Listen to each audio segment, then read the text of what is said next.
শিৱসাগৰ জিলাৰ ভটিয়াপাৰাস্থিত ONGCৰ RDS 147 ৰিগত আজি তৃতীয়টো দিনাতো অহৰহ ব্যাপক হাৰত অনিয়ন্ত্ৰিতভাৱে গেছ নিৰ্গমন হৈ আছে, যাৰ বাবে ইয়াৰ স্থানীয় এলেকাত হাহাকাৰ পৰিৱেশৰ সৃষ্টি হৈছে।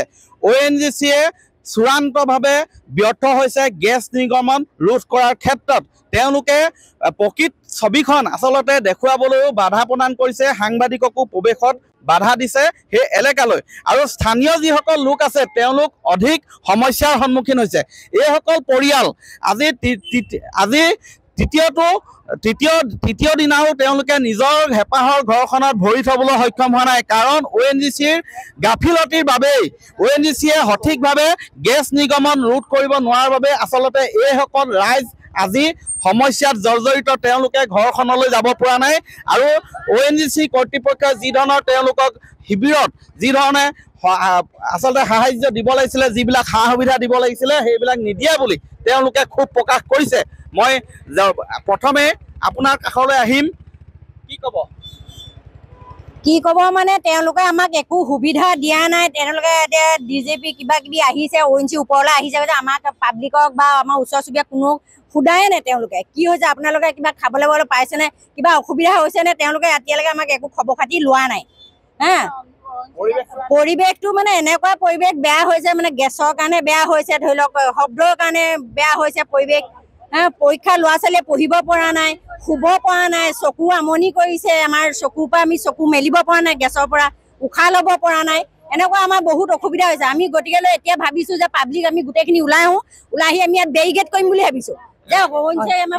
আমি 3 দিন সময় তেওঁলোকক ইমান সুকলমে যিয়ে নহওক, আমি যদিও কষ্টত ভুগি আছোঁ তেওঁলোকক আমি একো মানে ভাল কৰি দিব বুলি ভাবিছিলোঁ, যিয়ে নহওক আমাক সুবিধা কৰি দিব বুলিছোঁ, কিন্তু তেওঁলোকে এতিয়ালৈকে সদ্যহতে আমাক একো সুবিধা কৰি দিয়া নাই।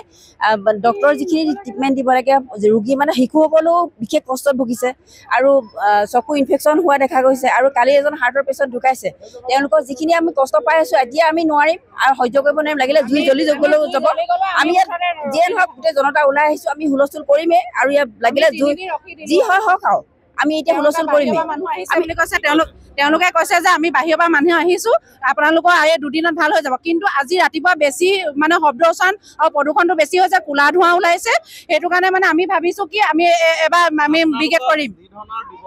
হয়, একো নাই দিয়া, ONGC আমাক একো নাই দিয়া, মাত্ৰ আমাক প্ৰশাসনে দিছে। ONGCয়ে মুঠতে আমাক একোৱে কোৱা নাই, প্ৰশ্ন সোধাও নাই একো, কি হৈছে কি মেলিছে, কেতিয়া জুইকুৰা নুমাব কৈছে নেকি? কেতিয়া জুইকুৰা নুমাব একোৱে কোৱা নাই, একোৱে কোৱা নাই। তেওঁলোকে আমাক একো জনোৱাই নাই। পৰহি আমাৰ 11টা, 11:30, 12টা বজাত যিটো ঘটনা হৈছিলে, সেই ঘটনাৰ পৰা আমাক সমগ্ৰ গাঁওবাসী যিমান কষ্ট হৈছে ন, এনেকুৱা এটা দিন দেখিম বুলি ভবা নাছিলোঁ। মোৰ ঘৰ সেইটো চাইডে হয়, আমি আমাৰ সেই চুকৰ মানুহখিনিয়ে গোটেই ঘৰ বাৰী এৰি এইপিনে শিবিৰত থাকিবলগীয়া হৈছে। ইমানেই কষ্ট, অকল ভটিয়াপাৰা মানে বাৰী চুক বুলি নহয়, গোটেই গাঁওখনৰ মানুহখিনি কষ্ট হৈছে, গোটেই পৰিৱেশ বিনষ্ট হৈছে। ইয়াত সৰু সৰু ল'ৰা ছোৱালী আছে, ল'ৰা ছোৱালীখিনি কষ্ট হৈছে। আৰু অকল ভাতকেইটা দিলে নহ'ব, আমাক অকল ভাত কেইটামান দিছে ৰাতিপুৱা গধূলি, সেইকেইটাই নহয়। আমি কি ভাতকেইটা খাই জীয়াই আছোঁ নেকি? নহয়, আমাৰ মানুহখিনিয়ে সময়মতে চাহ খাইছে, যাৰ কাৰণে পৰিশ্ৰম কৰা মানুহ হয় আমি মানুহখিনি। হাঁহ কুকুৰা আমি চব তাতে, হাঁহ কুকুৰা গৰু কি হৈছে আমি একোৱে নাজানো, আমি চব তাতে আছে, এৰি থৈ আহিবলগীয়া হৈছে। ৰাতিয়ে দিনে আমি চব হাঁহ কুকুৰা গৰু ছাগলী, অকল মানুহখিনি বাচো বুলি আমি ইয়ালৈ আহিছোঁ। হেল্ল', মই মানে মোৰ ঘৰ দিলচাইডৰ ওচৰতে, একদম চিতাতে লাগি আছে। তথাপিতো মই মানে তাত থাকিব পৰা নাই। ঘৰ বাৰী এই বেলেগত য'ত যেনেকৈ মানে ৰাইজে সুবিধা পাইছে তেনেকৈ আছে। আৰু ইয়াত ONGC GM DCM কোনেও ৰাইজৰ খবৰ এটা লোৱা নাই। আৰু এই দিলচাইডটো যিটো কোম্পানী মালিকে সি বেলেগক দায়িত্ব দি, ONGC মানুহে বেলেগক দায়িত্ব দি তেহেঁতি শুই আছে।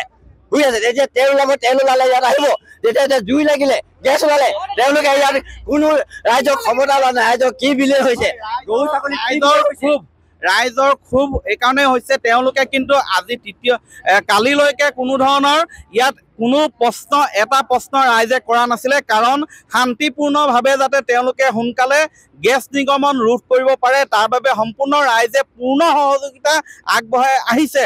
কিন্তু যেতিয়া দিন বাঢ়ি গৈছে, সময় অধিক বাগৰি গৈছে, অথচ ONGCয়ে কোনো ধৰণৰ ইয়াত গেছ নিৰ্গমনৰ বাবে যি ধৰণৰ আচলতে পদক্ষেপ ল'ব লাগিছিলে সেয়া নোলোৱাৰ অভিযোগ উঠিছে। চূড়ান্তভাৱে যিহেতু ব্যৰ্থ হৈছে, গতিকে লাহে লাহে ৰাইজৰ মাজত খুব বাঢ়ি গৈছে, কাৰণ হেঁপাহৰ তেওঁলোকৰ মৰমৰ আপোন ঘৰখন এৰি আশ্ৰয় শিবিৰত পাৰ কৰিছে আৰু যি সময়ত বহু ছাত্ৰ ছাত্ৰী আচলতে স্কুলো যাব পৰা নাই, পঢ়িব পৰা নাই, সমস্যাত পৰিছে।